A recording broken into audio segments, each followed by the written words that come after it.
네, 김진팔입니다. 네, 이 사진은 프린스 술탄, 사우디에 있는 프린스 술탄 공군기지에서 지난번에 뽀개졌던 그 미국의 군용 비행기, 이게 아마 그거였을 거예요. 에이왁스. 그러니까 레이더 뒤에다 꽁무니에다 달고 날아가는 비행기 있지 않습니까? 조기 경보기. 그거예요. 그거가 이제 저 이란의 공격을 당해서 뽀개졌는데 없어졌다고, 싹 치웠다고 합니다. 네. 해당 장소 지난번에 찾았었죠. 멀리 보여지고 있어요. 여기, 바로 여기 프린스 술탄 공군기지에서 치웠다는 그러한 것입니다. 이 장소는 사우디에 있는 프린스 술탄 공군기지입니다. 미국은 마침내 사우디아라비아 프린스 술탄 공군기지에서 이란의 공격으로 파괴된 E3 센트리 조기 경보기 에이왁스 잔해를 제거했습니다. 이 정찰기는 한 달 반 동안 그곳에 방치되어 있었습니다. 많은 선박들이 이란이 승인한 항로를 이용해 호르무즈 해협을 통과하지만 새로운 규칙을 무시하는 선박은 제재를 받게 됩니다. 이란 혁명 수비대는 지침을 따르지 않은 것으로 알려진 유조선을 드론으로 공격하는 영상을 공개했습니다.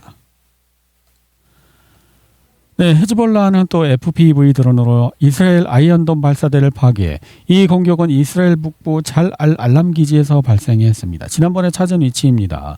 이는 헤즈볼라가 고가치 장비를 타격하고 무력화할 수 있는 FPV 드론 운영 경험을 쌓아가고 있음을 시사합니다. 제가 이거 위치를 또 찾아봤는데 지난번에 공격했던 자리 또 똑같이 돼 있고 아무 방어 장비도 돼 있지 않습니다. 야, 이번에 또 더 정확히 공격하고 있어요. 탄두 부분, 대공 미사일 아이언돔이래요. 이거 그 대공 미사일 탄두 폭발물이 있는데 거기를 정확히 공격하고 있습니다. 이스라엘 장관 벤 그비르는 가자 지구 스무드 자유선단 억류자들을 학대하며 이스라엘에 오신 것을 환영합니다. 우리가 이곳의 주인입니다. 당연히 그래야죠라고 말했습니다. 무슨 벤 그비르라는 이스라엘 장관이 있는데 그 가자지구 도와주자고 배들이 출발해갖고 거기를 가는데 그 사람들 잡아갖고 그 가두어 놓은 곳에 가갖고 자랑스럽게 사진을 찍고 막 영상을 찍고 올렸답니다. 이탈리아 총리 조르지오 멜로니는 이티미르 벤그비르 국가안보부 장관이 손발이 묶이고 눈가리개를 한 가자지구 봉쇄선 포로들 사이를 행진하는 모습이 담긴 영상을 규탄했다. 포로들 중에는 이탈리아 시민도 여러 명 포함되어 있었다. 여기 아마 한국 사람도 몇 명 있었다는 걸로 알고 있는데 이스라엘 장관 벤그비르의 모습은 용납할 수 없습니다. 많은 이탈리아 시민을 포함한 시위대가 인간의 존엄성을 침해하는 이러한 대우를 받는 것은 용납할 수 없습니다. 한국의 또 이재명 대통령도 또 한마디 하셨다고. 이재명 대통령이 또 이거 말이야 너네 땅이냐 이 네탄야후 우리 말이야 전쟁 범죄 체포하겠어 또 강력하게 또 이야기를 했다고 합니다. 그래서 막 풀어줬대요. 근데 사실 강력하게 얘기해서 풀어준 게 아니고 원래 풀어줘. 원래 저렇게 잡았다가 그 처음에 시작한 애가 그 그레타 툰베린가 걔였거든요.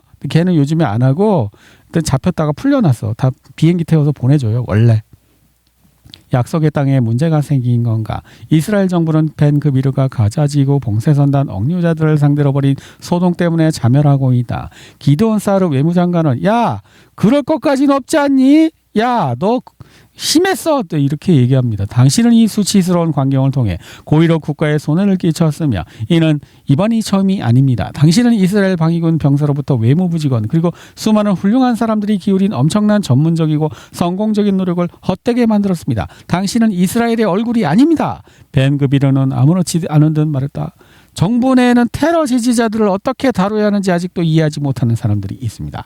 이스라엘 외무장관은 이스라엘이 더 이상 만만한 상대가 아니라는 점을 분명히 해야 합니다. 테러를 지지하고 하마스와 동조하기 이거는 테러가 한국의 그 빨갱이랑 똑같은 단어 같은데 이제 딱 그 싸우다가 분리하면 빨갱이다 그러면 이기는 거 아니야. 이것도 테러도 똑같은 그 마법의 그 주문인 것 같은데 분리하면 테러범이다 그러면 이기는 거잖아. 누가 먼저 테러범이야 그러는 쪽이 이기는 거 아니야. 그죠?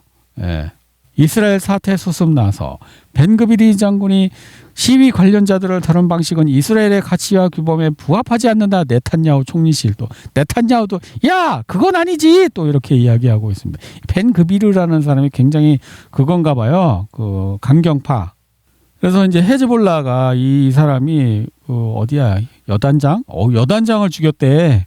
헤즈볼라가 드론 공격으로 남부 레바논에서 이스라엘 여단 사령관을 제거했다고 합니다. 남부 디빌 마을에 주둔한 여단장만 죽은 게 아니라 무슨 중령, 중상 한 명도 중령도 부상 8명의 군인이 부상 그중 일부는 중상 기타 이렇게 됐다고 합니다.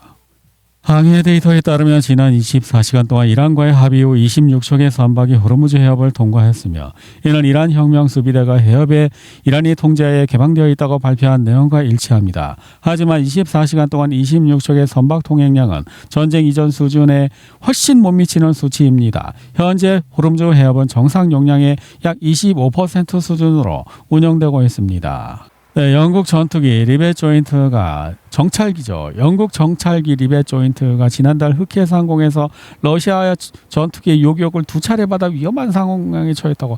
야, 미국 비행기니까 못 건드렸지. 영국 비행기 정도야 격추시킬 수 있는데 그 정도는 봐준 거 아니냐?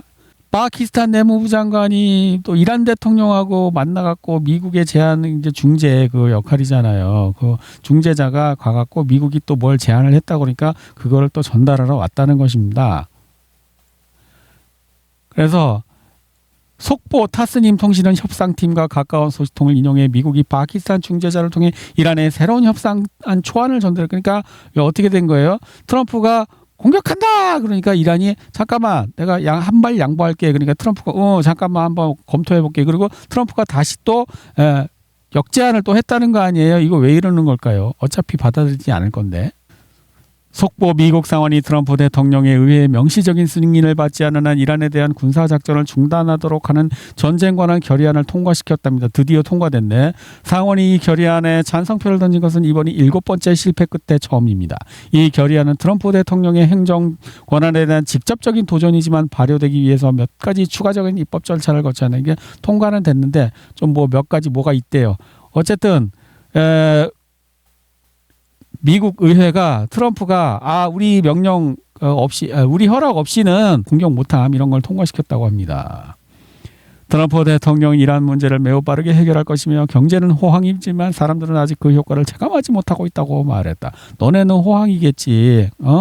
트럼프 대통령 이란 문제로 네타냐후 총리와 갈등 벌여 악시오스. 이 악시오스는 유명한 그 의심을 받고 있는 이스라엘의 모사드 출신이 기자로 있다는 의심을 받고 있는 곳인데 여기는 또 어떤 의심도 받고 있냐면 트럼프가 그 시장 조작을 할 때마다 요 기사가 뜬다는. 그래서 요 기사를 보고 사람들이 오르르 올라간다 내려간다 이렇게 움직인다는 그러한 의혹을 받고 있는 언론 매체예요. 트럼프 대통령은 다소 격앙된 전화 통해서 이스라엘 총리를 설득해 테헤란과의 새로운 협상 과정을 지지하도록. 그러니까 이게 무슨 얘기냐면 트럼프는 평화를 원하고 네타냐후한테 야 그만하자 그러는데 네타냐후는 계속 싸우자 그러는데 트럼프가 너무 강경해서 네타냐후가 당황하셨어요? 이런 상황이 되었다는 내용입니다. 그런데 지금 보시면 짜잔 야 원유 선물 99달러까지 떨어졌어. 아까 한때는 98달러도 제가 봤었거든요. 근데 99달러 지금 다시 올라갔는데 어제 104달러를 제가 본 것 같은데 오늘 99달러로 떨어졌습니다. 딱 나오죠? 트럼프가 104달러쯤에서 제가 보니까 공매도를 때린 것 같다고 그랬죠. 그럼 공매도를 때리면 어떻게 가격이 내려가야 버는 거잖아요. 그러면 어디까지 떨어져야 될까요? 지난번에 99달러에서 91달러까지 떨어졌다 그랬죠. 그게 12% 먹었다 그랬죠. 그러면 지금도 104달러니까 어떻게 돼요? 한 94달러 정도까지 떨어져야 되지 않을까요? 그래야 만족스럽죠. 지난번 실적이 12%였는데 99에서 91%, 91달러까지 떨어졌는데 지금은 104달러에서 공매도를 쳤으니까 94달러는 떨어져야 먹을 것이 12% 정도 나올 거 아니에요. 저는 그렇게 이제 추정을 하고 있는데 뭐 맞을지 틀릴지 그거는 알 수 없죠. 제가 여기다가 막 돈을 걸 생각은 없어요. 그러니까 자유롭게 그냥 추정하는 것입니다.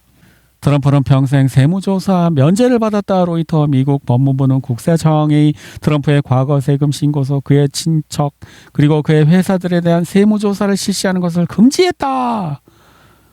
로버트 케네디 주니어의 며느리자 툴시 가바드 하원 의원의 최측근 정보기관 관계자인 아마릴리스 폭스 케네디가 트럼프 대통령의 이란 전쟁에 대한 반대 의견으로 고위직 두 곳에서 사임했다고 합니다. 지금 의견이 안 맞는 사람 쫓아내고 있어요. 트럼프는. 그죠?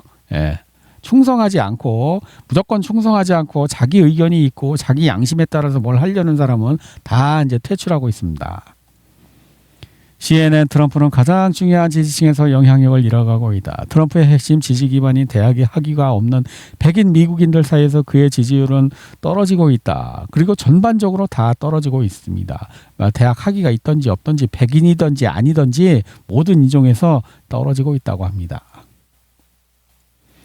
이란 국회의장 모하마드 바게르 갈리바프는 최근 자신의 게시물에서 JD 벤스에 져서 힐빌리 엘레지를 언급했습니다. 와, 상대방 나라 부통령 책도 읽어야 돼. 아, 피곤하다. 이런 걸 왜 하려는 거야? 힐빌리 2가 온다. 미국의 가난하고 소외된 사람들이 권력자들, 악마 같은 다이먼 그리고 워싱턴 전가의 전쟁광들을 위해 그 비용을 부담하게 될 것이다. 아, 진짜 피곤한 직업인데. 나 이런 거 원하지 않는 책 읽고 싶지 않은데. 터커 칼슨이 또 뭐 어딘가 이스라엘 방송 13번 방송에 나와갖고 얘기했답니다. 애기들 죽이는 거 자기 방어 아님, 그건 나쁜 행동임. 10월 7일 날 하마스가 무슨 짓을 했던지 몰라도 그것 때문에 이스라엘이나 미국이나 누구라도 애들은 죽이면 정당화될 수 없다. 그런 얘기를 또 이스라엘 방송에다 했대요.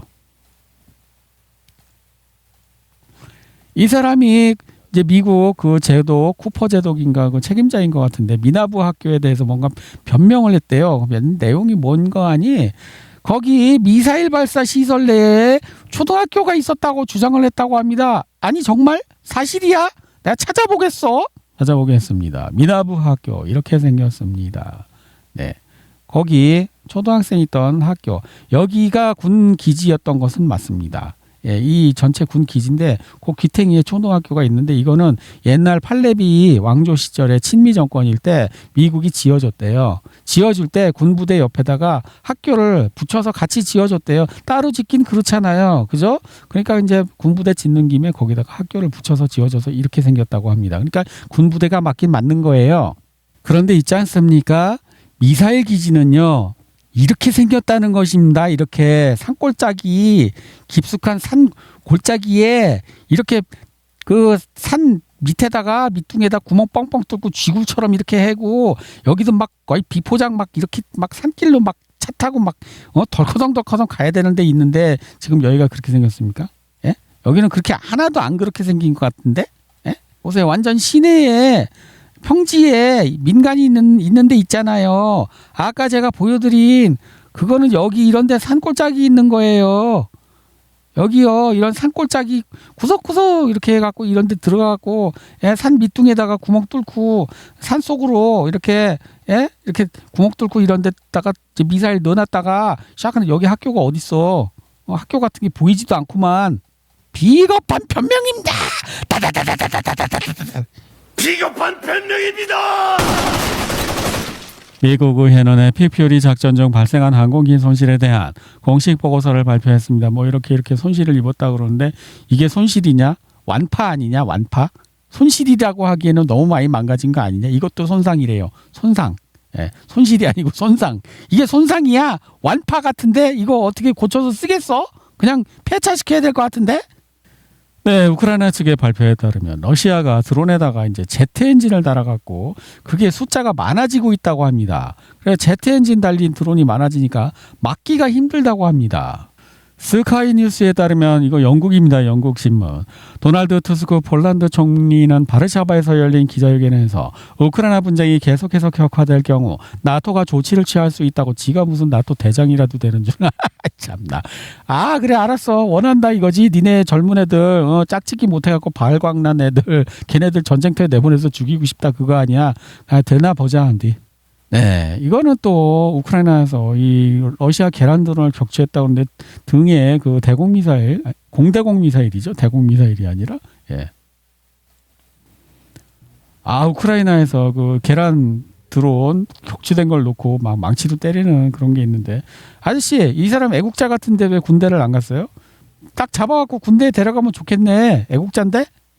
예, 기관차 부셨고, 또 뭐 이런 거 계속 하고 있는 파브 터졌고, 그리고 그 무인기, 예, 크라스나폴, 그러니까 유도탄인데 그 레이저로 유도탄인데 레이저 점을 특수부대가 찍어줘야 돼요. 근데 이제 드론으로 점을 찍어주면 그 포탄이 그 점 찍힌 데 간다는 거예요. 예. 드니프로페트롭스크 공습 또 이제 뭐 화재 이런 거 나오고 있죠. 네. 이거 이제 발트해에서 그 드론이 발견됐는데 우크라이나제만 있는 게 아니라 독일제도 있답니다. 발트해에서 발견되는 그 드론 중에.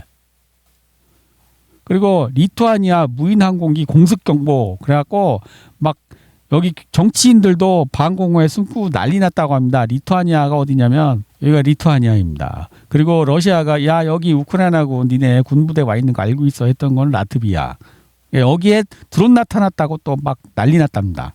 리투아니아 상공에서 목격된 드론은 아마도 지난 1년 동안 이 나라에 가장 큰 파장을 일으켰습니다. 경보가 발령되고 사람들은 대피소로 달려갔으며 학생들은 책상 밑에 숨었습니다. 기타나스 나우세다 대통령과 잉그리다 시모시테 총리를 비롯한 국가 지도부도 모두 대피했습니다. 현지 포털 델피에 따르면 당국은 드론 목격 신고를 수십 건 접수했습니다.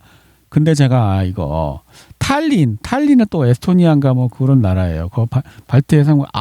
우크라이나한테 야 드론 우리 상공에 있는 거 좋아하지 않아라고 통보했대요. 탈린, 에스토니아 여기가 탈린이거든요. 예? 근데 여기 야 우크라이나 드론 우리 그 땅 위로 지나가지 마 이렇게 얘기했답니다. 근데 이게 언제적부터 있었던 일이냐면요. 그래서 제가 이게 언제부터 최초 기사가 나왔는지 제가 한번 찾아보았습니다. 이 기사가 처음 나온 게 2024년 1월 21일입니다. 거기에 어디냐면 우스트루가, 우스트루가에 있는 석탄 터미널에 화재가 발생했다는데 이게 최초예요. 우스트루가는 어디냐면 여기. 우스트루가는 어디냐면 여기예요. 여기가 우스트루가거든요. 자 보시면 우스트루가라고 써 있죠 여기. 우스트루가 써 있잖아요. 그죠? 여기 보시면은 이런 게 있단 말이에요. 석유. 원래는 이 석탄 여기에 떨어졌대요. 이런데. 그런데 그 나중에 보면은 여기를 집중 공격하는 여기가 원래 목표였던 거예요. 이 석유 저장고에다가 옆에 있잖아요. 이거 유조선. 여기서 이렇게 기름 싣고 수출하는 항구거든요. 여기를 공격한 게 뭐라고요? 언제라고요? 2024년 1월 21일 오전 10시에 최초로 나왔습니다. 그러니까 2년이 넘은 거예요. 2년이 넘었다고요. 이거 시작한 지가 2년 동안 아무것도 안 하고 모른 척하고 있다가 갑자기 러시아가 야 너네 공격하겠어. 내가 우크라이나 군대 여기 와서 드론 날릴 준비하고 있는 거 다 파악했어. 그러니까 갑자기 이거 몰랐다는 듯이 폴란드도 그러고 얘네들도 그러고 야 우리는 여기 우크라이나 드론 여기 오는 거 원하지 않아 이러는 거예요. 야 진짜 러시아도 어지간하다. 2년 넘게 참고 있다가 드디어 도저히 못 참겠어. 그러니까 얘네들이 그냥 바로 그냥 깨갱 하잖아. 이런 상황인 것입니다. 그런데 문제는 한 일주일 있다가 센트페테르부르크에서 러시아의 그런 외국 정상들이 와갖고 뭔가 이런 회담 같은 거 하는 행사가 있대요. 그때 이제 공격을 하겠다는 거예요. 우크라이나가 그 준비를 하고 있다는 거예요. 그러니까 지금 우크라이나는 왜 하는 거예요? 여기서 공격을 해야 나토 국가잖아요. 얘네들도 다 나토 국가란 말이에요. 폴란드도. 나토 국가를 끌어들이고 싶은 거죠. 러시아가 반격을 하면 나토가 집단방위 5조를 해서 우크라이나에 파병을 해서 러시아랑 같이 싸워주길 원하는 거예요. 그러니까 우크라이나도 젤렌스키도 지금 그냥 궁지에 몰린 거예요. 그래서 러시아하고 지금 나토를 싸움을 붙이려고 하는데 얘네들이 과연 그럼 원하는 대로 움직여 줄까요? 예? 젤렌스키가 원하는 대로 러시아랑 싸워줄 거냐는 거예요. 저는 그것이 궁금하다.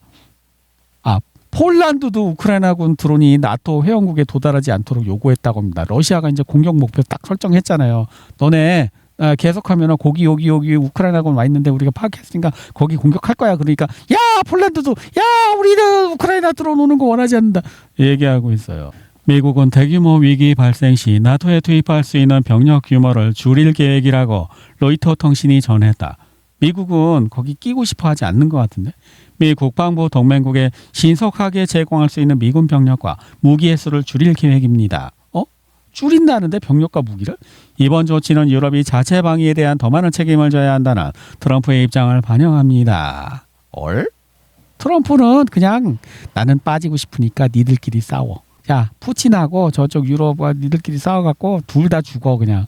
니들끼리 싸우다가 약해지면 내가 가서 딱 모가지 닦게. 그거 이 어부질이잖아 그게. 그죠? 그거 원하는 것 같은데.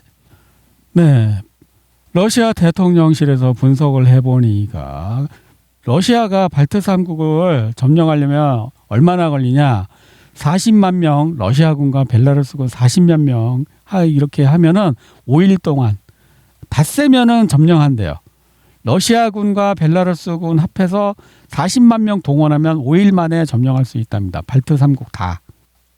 여기 점령하는데 5일 40만 명. 예.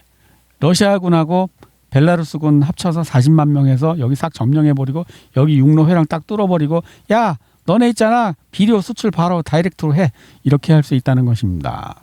보세요. 예, 푸틴하고 시진핑하고 가갖고 막 이제 뭔가 뭐 조약을 맺고 우리 사이좋게 지내자 막 그러고 막 복잡한 거 많이 나오는데 됐고요. 자, 러시아는 향후 몇 주 안에 위트코프와 쿠슈너의 방문을 기대하고 있다고 우샤코프가 전했다. 또한 대통령 보좌관은 11월 18일부터 19일까지 중국에서 열리는 에이펙 정상회의에서 푸틴 대통령과 트럼프 대통령의 회담 가능성을 시사했다. 이거 왜 하는 걸까요? 몇 주 안에 위트코프와 쿠슈너가 왜 방문하는 걸까요? 뭔가 조율을 하기 위해서.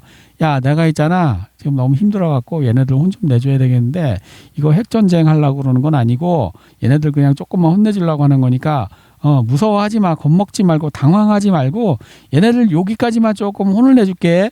이렇게 아마 이제 통보를 하겠죠. 이렇게 이 정도 얘기는 해줘야 되겠죠, 그죠? 양국 군대, 러시아와 중국 양국 군대 합동훈련의 범위를 확대해 나갈 것이라고 공동 성명을 통해 밝혔다고 합니다. 사랑하는 여러분 이것을 기억하십시오. 러시아와 중국이 한마음으로 뭉친다면 이 세상 어떤 세력도 제3차 세계대전을 일으킬 수 없을 것입니다. 3차 세계대전 일어날까 봐 무섭긴 한가 보네. 가진 것이 많으니까 행복하니까 안 죽고 싶은가 보네. 그래서 니들은 핵이 있어도 쓰지를 못하는 거야. 왜? 가진 것이 많아갖고 죽고 싶지 않거든. 마야강은 러시아가 키예프 체르니고프 전선에서 공세를 준비하고 있대. 얘네는 맨날 그래. 러시아가 대공세를 준비하고 있다. 그러고서 우리가 또 잘 막았다. 그러니까 돈 내놔. 이걸 무한 반복하는 게. 근데 러시아는 내가 볼 때는 대공세를 한 적이 없어. 그냥 하던 대로 계속하고 있거든. 왜? 대공세라는 거 하면 사람 많이 죽는데 그걸 할 리가 없잖아요. 하려고 하다가도 야 우크라이나 드론이 너무 많다. 그러면 바로 뺀단 말이에요. 실용적으로. 블룸버그 통신에 따르면 미국은 키예프가 유럽을 설득하여 벨라루스산 비료 수입 제한을 해제하도록 요구하고 있습니다. 미국은 벨라루스가 정확한 번역을 잘 모르겠는데 벨라루스가 이제 그 칼륨 비료를 이렇게 수출을 하나 봐요. 근데 우크라이나가 딴지를 놓고 있다던가 아마 그런가 봐요. 근데 수출을 할 곳이 아마 이쪽 러시아에 있는 칼리닝그라드 이를 해야 되는데 그러면 리투아니아를 지나가야 되거든요. 그런 문제가 있는가 봐요. 근데 미국은 야 벨라루스 수출 좀 하게 해줘 그러는데 아마 이 얘네가 안 돼 그러는 모양이죠. 그러면 얘는 이제 우크라이나 말 듣고 여기 벨라루스 비료 못 지나감 이런 상황인 것 같아요. 번역이 좀 이상해갖고 잘 확인은 안 되는데 그러면 어떻게 돼요? 러시아는 그냥 아예 이참에 니들 드론 일로 지나가잖아. 알았어. 그럼 확 먹어버리고 여기 그냥 육로 딱 뚫어버리고 벨라루스 그냥 일로 해. 이렇게 하는 것도 괜찮을 것 같은데 예? 가능성 있잖아요.